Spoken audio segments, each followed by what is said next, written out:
Opisyal nang isinulong ng Mandaue City ang makabagong pamamahala matapos itong kilalanin bilang isa sa mga umuusbong na smart city sa bansa sa tulong ng Department of Science and Technology o DOST.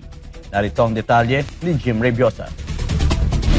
Formal nang nilunsad ng Mandaue City katuwang ang Department of Science and Technology Region 7 ang Smart Mandaue Roadmap bilang bahagi ng mas malawak na programa ng pamahalaan upang gawing mas epesyente, mas ligtas at mas moderno ang paghahatid ng serbisyo sa publiko.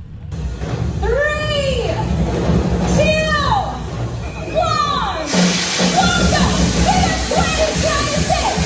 2026! Kasunod ng paglulunsad ng inisyatibong Smart City Mandaue, binigyang diin ni Mayor Tadeo Jovito Ojonque Oano ang kahalagahan ng paggamit ng mga libreng programa mula sa pambansang gobyerno upang masolusyonan ang mga lokal na hamon. When this was brought to us by DOST, their programs, then I asked them if we could avail of this since there was a grant of like 5 billion for like programs like Logitrack, where we'll be given GPS for free. And then there's another one, yung sa MapX, to make it easier for our taxpayer to do transactions for the city.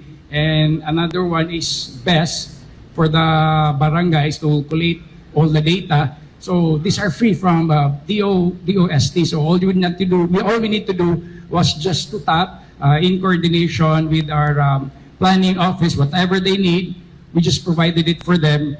Sa tulong ng kolaborasyong ito, nakuha ng Mandaue City ang ilang mahalagang high-tech na programa na walang bayad. Una, Logitrack, nagbibigay ng libreng GPS tracking system para sa mga sasakyan ng lungsod. Pangalawa, MapX, nagpapadali sa mga transaksyon at digital na pagbabayad para sa mga taxpayer. Pangatlo, BEST, nagsasama-sama at nag-oorganisa ng database system sa mga barangay ng lungsod. Again, we are here to serve our constituents well. And as what Yusek said earlier, we can't do it alone. We need the national support, the provincial support, kasi hindi lang talaga kaya for LGU lang. Dahil sa mga hindi inaasahang hamon ng nagbabagong klima tulad ng mas malalakas na lindol, binigyang pansin ng alkalde na napakahalaga ng teknolohiya para sa paghahanda sa kalamidad at pagpaplano ng lungsod. Sa kanyang pakikipag-usap kay DOST Secretary Renato Solidom Jr., tinalakay ng alkalde ang pagsasama ng digital scanning technology sa kasalukuyang Master Drainage Plan ng lungsod. Layunin ng data-driven na paraang ito na matulungan ang Mandaue na makapagplano ng mas matibay na infrastruktura para sa hinaharap.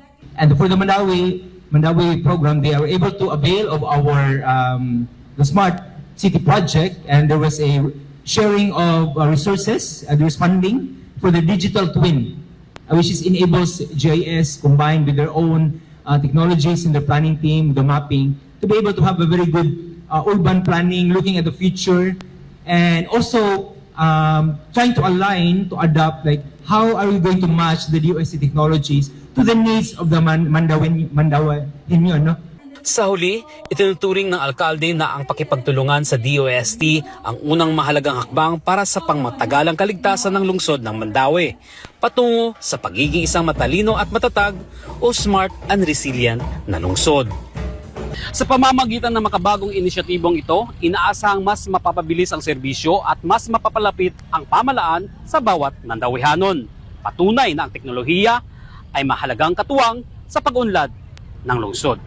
Mula dito sa Mandaue City, para sa Diyos at sa Pilipinas nating mahal, Jim Rebiosa, SMNA.